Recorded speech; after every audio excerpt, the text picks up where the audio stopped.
until you pick your bait up. I've got a fish, and that'll give you a nice even aspect ratio and a good clean picture where it's easy to see your bait. When you're starting out, those 3 baits are a good place to start. And we're coming on over some more. There's one. It's the best place to start in the winter. What's up, guys? Welcome to the channel. If you've been here before, welcome back. Please take a second to subscribe if you haven't done so already, so I can keep this channel going. Today we're talking about forward-facing sonar again, but we're going to take an approach of what should I do if I just got my first forward-facing sonar unit, live scope, active target. But I'm going to go through some settings and some baits, and the number one all-around bait for forward-facing sonar. If you can use nothing else, we're going to include the number one bait. We'll put that towards the end, but we're going to focus on shad imitating baits today because it is winter time, and I'll give you an easy approach and a strategy to approach different fish in different conditions so you can get comfortable with your unit and know what you're looking at, and hopefully you'll be a better scoper after this. Thanks for watching.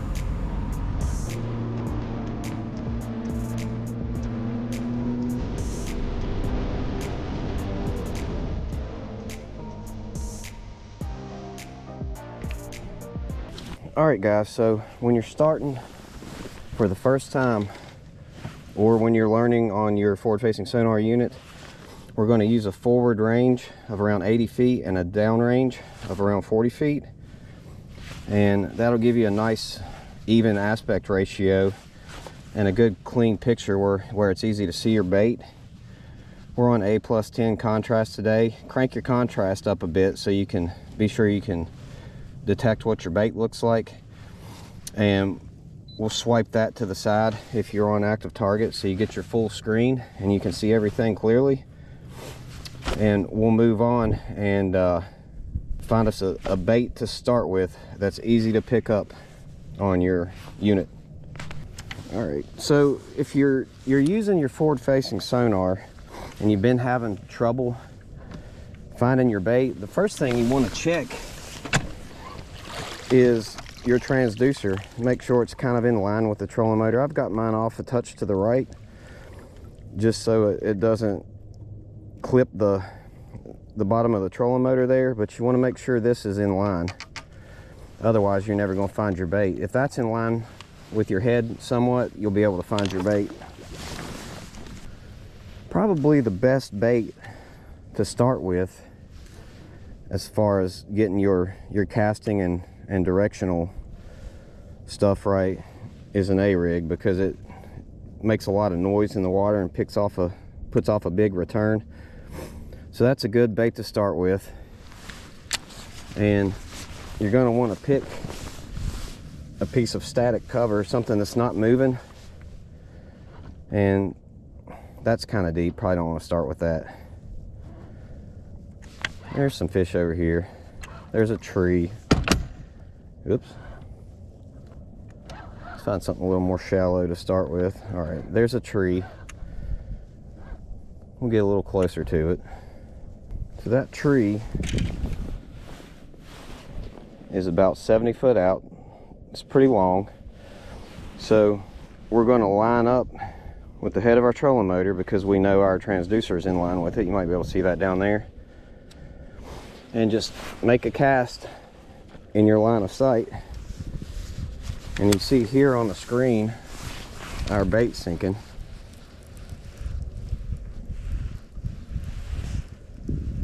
So that's a nice accurate cast.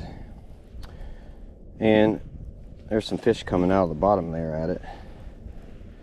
If you can't see your bait, pan left and right until you pick your bait up. I've got a fish. And once you pick your bait up, then you'll know where to cast next. That's a pretty good spot there. Quick and easy on the old A-rig. Little guy. But just start with a piece of static cover, line up with your head, assuming your transducer's lined up, and just cast at your target. And the more you cast, the better of an idea you'll get out of it about what the range is. See that there? You can let it sink and see what it's going to do. We'll go on down here. There's a bunch of fish right there sucked into the bottom. And if you do this for an hour or two, you'll probably catch a, look what a school of fish. You'll probably catch some fish, and you'll know exactly where you need to cast, judging by the position of the head of the trolling motor. So that's going to bring us to our best baits when you're starting out with forward-facing sonar. Number one, the best bait to learn with is this, the umbrella rig. You saw we just casted it and caught one. It's got a ton of drawing power. It works in both clean and dirty water. You usually want some stain when you're using an umbrella rig, but as far as picking your bait up on the screen, you can see there it looks like a pretty big fish, but that's your rig. And it's really easy to pick your bait up when you're using an umbrella rig. And you can get a good idea of where it's centered at. If you just pan left and right, you'll see your bait glow more in one position. I've got fish all over me there. But your bait will glow more in one position, and that's going to be the center of your beam. So start with an umbrella rig. A good place to start on baits is a Kitech 3.3 or the Easy Shiner. The Crush City Mayor is really good for the A-rig. The Missile Baits Shockwave, I use that for years. It's super durable, and I usually put a bigger bait in the middle to have something that stands out, because I usually want them to get that middle hook, because when they get the hooks on the outside, it tends to bend the wire, but that hook, that center hook, is straight. It's in line with your line, so it's just going to be a straight pull on it when the fish is on there. But umbrella rig, you start off with, I usually put 2 1/8 ounce heads on the bottom, a 1/16 in the middle, and I don't have hooks on the top 2 here, but you want light heads, because this thing sinks pretty fast, and you don't want it to sink so fast that you have to pull it away from the fish to keep it out of the cover.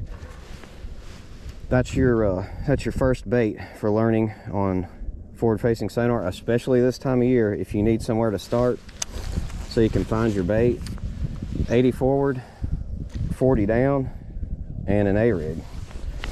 See how big and nice that return is on the A-rig there?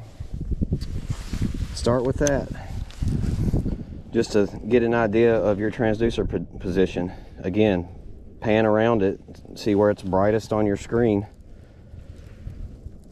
and just go with that. We've got another fish coming up here. We got that one too.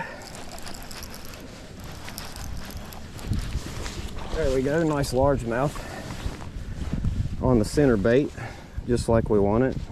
Our A-rig is still in good condition. That's a umbrella. It's cheap and you can get it at Walmart, so start with that. But that's going to be your first steps when you're new to forward-facing sonar. Not bad. Nice one. All right, guys, so next up on the list, we might not be able to catch one on that today because the fish is pretty deep, but we'll try. When you see fish higher in the water column, we're talking 10 foot or less, if the water's pretty clear, you want a jerk bait for those high rollers. You can actually see a fish right there. I'm going to try to catch that.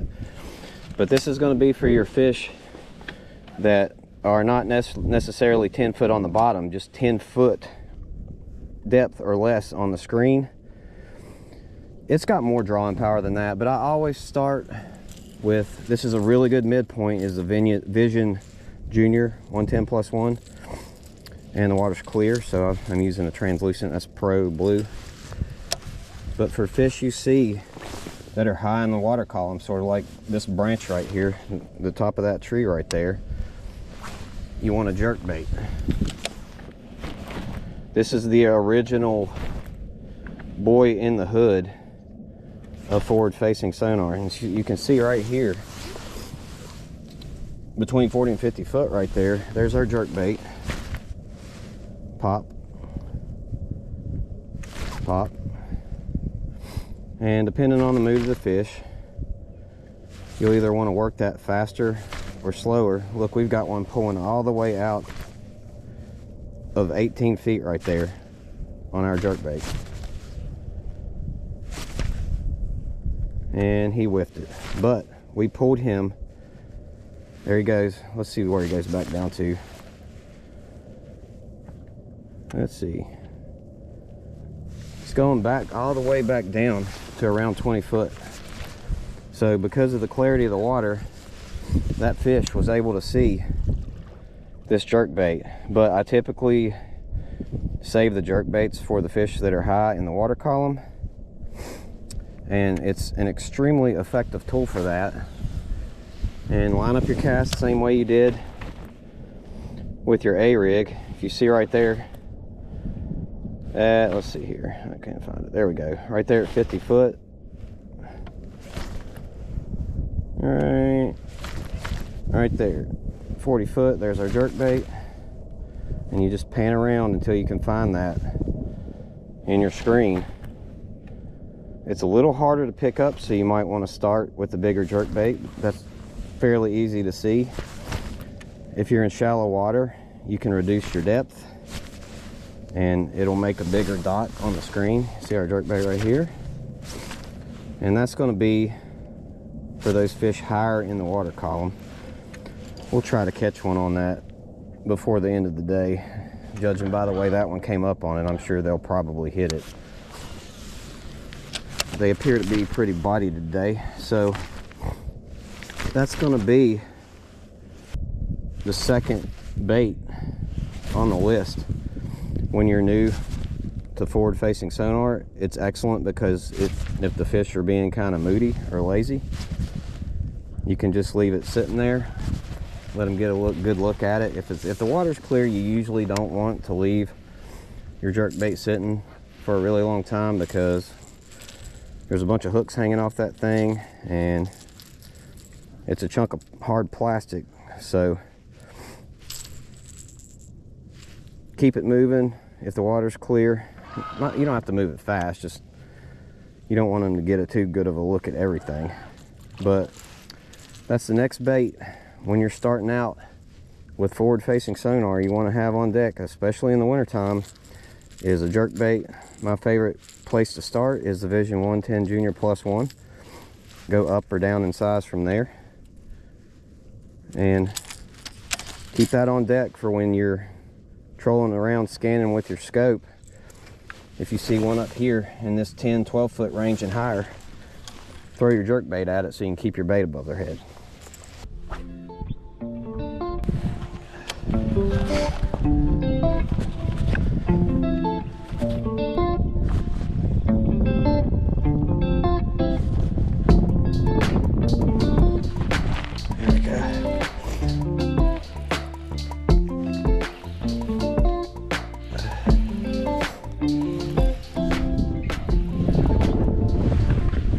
On the jerk bait as promised. Let's see what we got. This little largemouth there.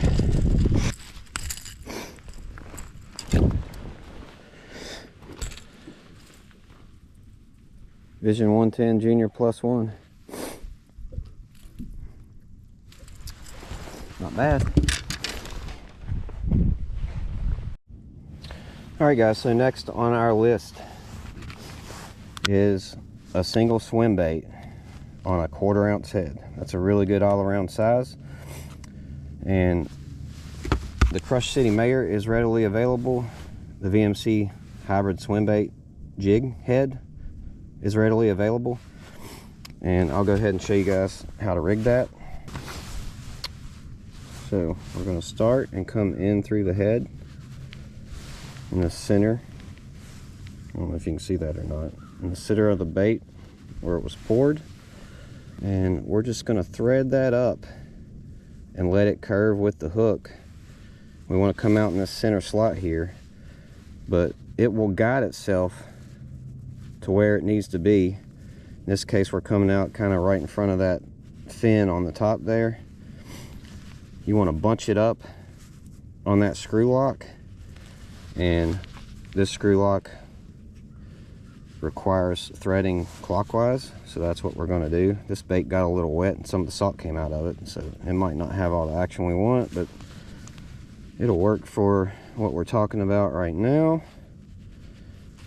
And we need one more turn on that to get the bait nice and straight,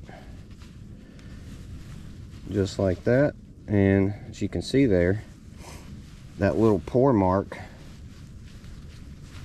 let me put this back on my fingers so you can see that little pour mark where you inserted the hook butts up perfectly with this jig head. You can tell they're kind of made to work together. And if your tail's a little high, you can just tear it. And there's our Finesse swim bait. Pretty much any spinning rod setup you have is going to work with this. 6, 8, 10, 12 pound line's fine for a leader. Just use something that you can cast. This is 8 pound test. That's kind of like my go-to for almost everything, but we're just going to tie that on. Just use an improved clinch. You can use whatever knot you like. I like this knot because it's easy. What's your knot a little bit. Go ahead and cinch that down. And we'll get back up on the front deck here and see if we can catch one on this. All right, so we've got our Finesse swim bait here. This has flat sides on it and a fairly tight kick. I don't know if you can see that in the water, but you can move it really slow and it's still going to have some nice action. It's pretty slow there. Nice body roll.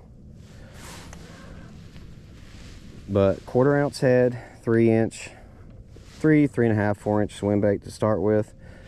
Readily available. The Crush City Mayor and the VMC hybrid swim bait jig head with a screw lock. And what you want to do is the exact same thing that you did with your umbrella rig. You just want to duplicate that with your spin. Well, you can throw this bait on a bait caster too. It's pretty heavy. Find you a static object and line up with your head. Just kind of cast to the object. This is going to be a little harder to see coming into the picture. Right there, just outside of the tree. So we can pick that up pretty good. Make another cast, 40 feet. There's our swim bait going down to the brush. Let's see if we can find some fish. Let's go back here where that school of fish was, and we'll see if we can catch one on this real quick. So this bait, the A-rig, the jerk bait, and this Crush City Mayor swim bait, or it doesn't have to be a Mayor, but in general, I like to this is what I started with, was a single swim bait and an A-rig. And you know, I've obviously moved on to other things, the jig head minnow everyone talks about, and we'll get to that in a little while. But when you're starting out, those 3 baits are a good place to start.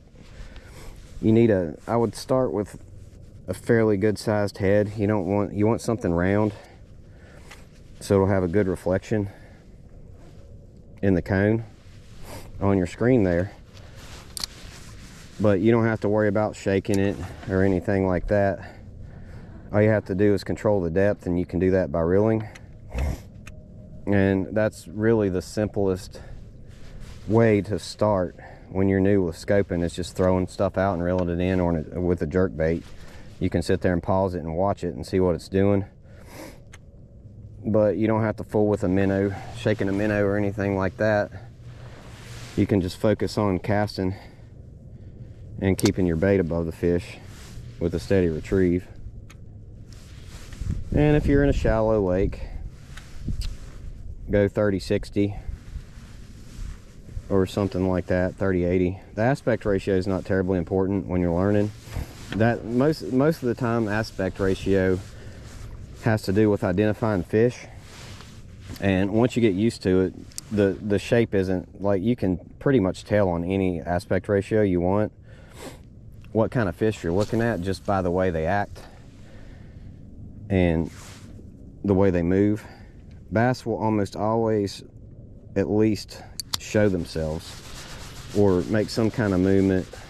They're not going to run off really fast, but they'll rise up and take a look. They're very curious creatures. Catfish, a lot of the time when you cast on them, if they spook, that's a catfish or a carp or something like that. Stripers act a lot like bass, but they're obviously bigger on average.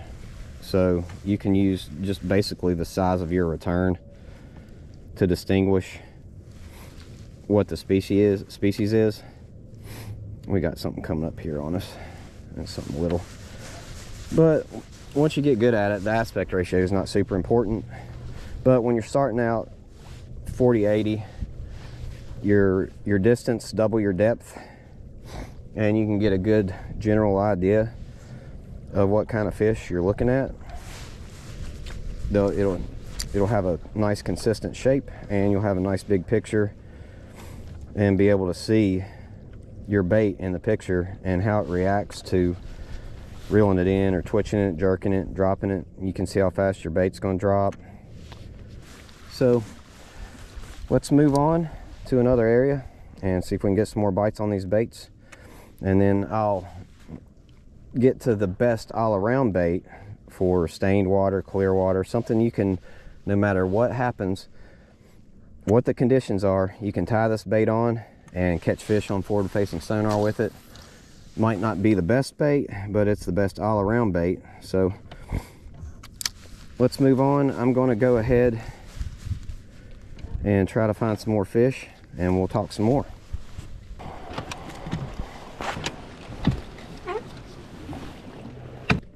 So now that we've got our casting in check, practice casting at static objects like that brush pile right there. The fish are a little spooky today, so I'm gonna go ahead and move up, change our forward range out to 100 so we can get some more data on the screen and see some stuff to cast at, and we'll start making some longer casts and see if we can get some fish to bite. Looks like we've been getting a little too close. Been pulling the fish off and getting a little too close to the boat. So I'm gonna lay down the mayor here and hook that jerk bait up. We got a little bit of wind, so I'm gonna go back to our A-rig here. We know they'll bite that. We caught a couple on it already. And see if we can get some of these guys to commit. Just cast it in a bunch of leaves there, but hopefully we don't pick any up on the way down. Got some more brush and fish right here. Send that on out. We're sinking down now. And we're just gonna crawl this thing above this stuff and try to draw one up out of it. Here comes something interested in our Alabama rig here. And we're coming on over some more. Those look kind of small. There's one.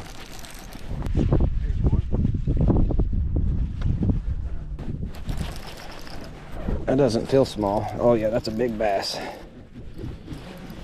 Big largemouth. Yes sir, look at that. center bait again.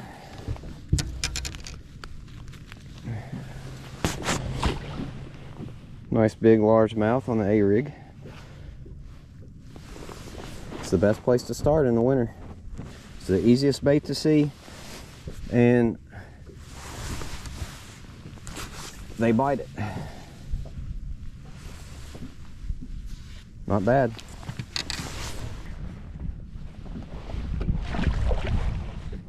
All right, so we've cooked the point and got some fish off the side here, kind of in the ditch.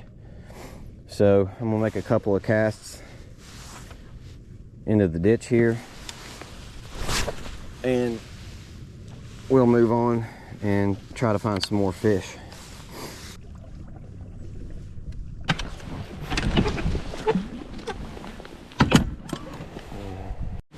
All right, guys, so I went ahead and took the mayor off because I wanted to show you guys my #1 all around scoping bait.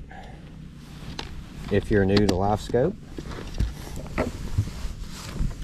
it's going to be the 3.3 inch Kitech, one size fits all color rainbow shad on that same 1/4 ounce VMC head.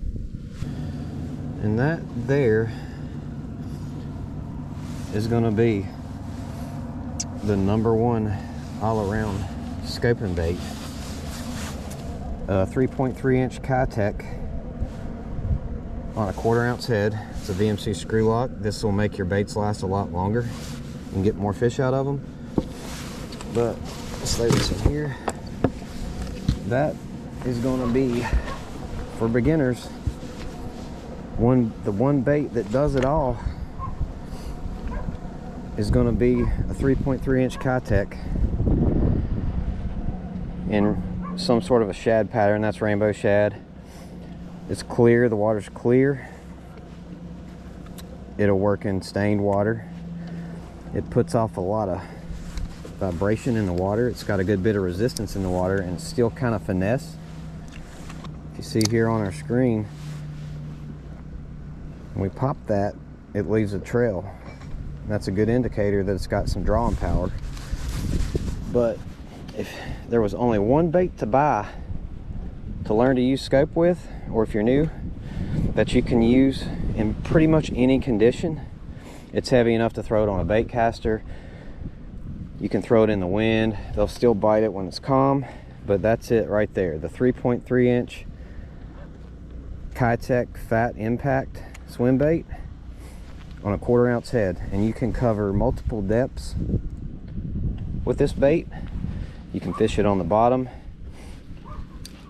and basically this is the most versatile bait. If you can only have one bait to go out and throw for the entire year, or at least in the colder months when they're feeding up on shad, the 3.3 inch Kitech is probably going to be the most versatile.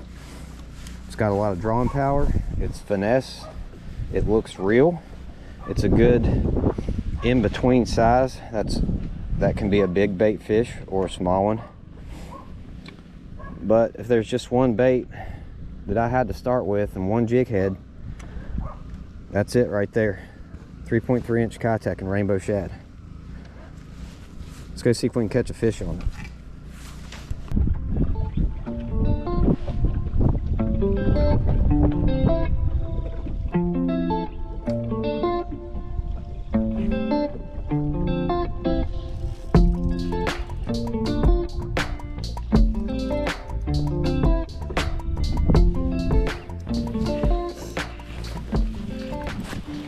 There's a good one on the Kitech.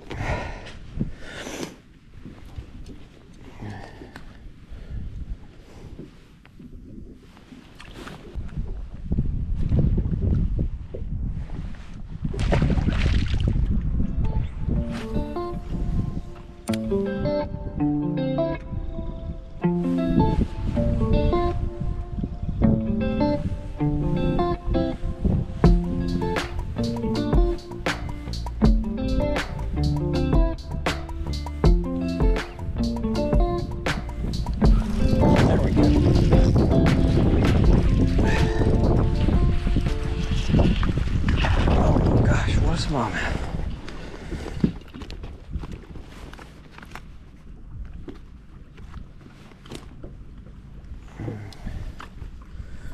It's a nice one on the Kitech.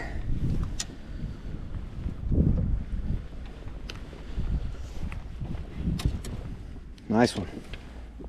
Golden smallmouth. Heck yeah, dude. Looks like somebody hooked him already. Broke their line.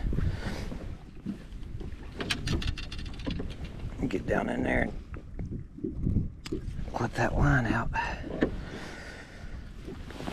There we go. It's on old trusty Kitech there. 3.3 rainbow shad. 1/4 ounce VMC screw lock head. Let's get it. Alright guys, so we caught a decent limit today while we're making this video out here. But the biggest thing that you can do to be a better scoper, whether you're brand new to it or you've had it for a while and you don't really get it and you don't really like it, when you go to the lake, turn your scope on, your active target or whatever it is, and don't think about your crankbait or spinnerbait or flipping a jig or pounding the bank or whatever. You need to go to the lake and spend the whole day doing nothing but scoping, because the only way you're going to get better at this is to put some hours behind it, and this is a really good time of year to do that. So hook your boat up when you get some decent weather, go out to the lake and do absolutely nothing but use your forward facing sonar, and by the end of the day you'll at least have caught a few fish, or you know, you'll get to where you can cast and see your bait on the screen there. But it's just like anything else, practice makes perfect, which I'm not perfect at this. I guess no one really is perfect at it per se, but just go to the lake, turn the scope on, start by fishing at the ramp you put in, because there's probably a lot of tournaments that go out at those ramps, so there are going to be fish around, and scan back and forth until you start seeing a lot of fish in a certain depth, and then just focus on that area. And that's the best way that you can get better, is just forget about everything else and take your A-rig and your swim bait or whatever and spend the day scoping, or you know, at least block off part of the day to do nothing but scope. And I guarantee you'll catch something by the end of the day.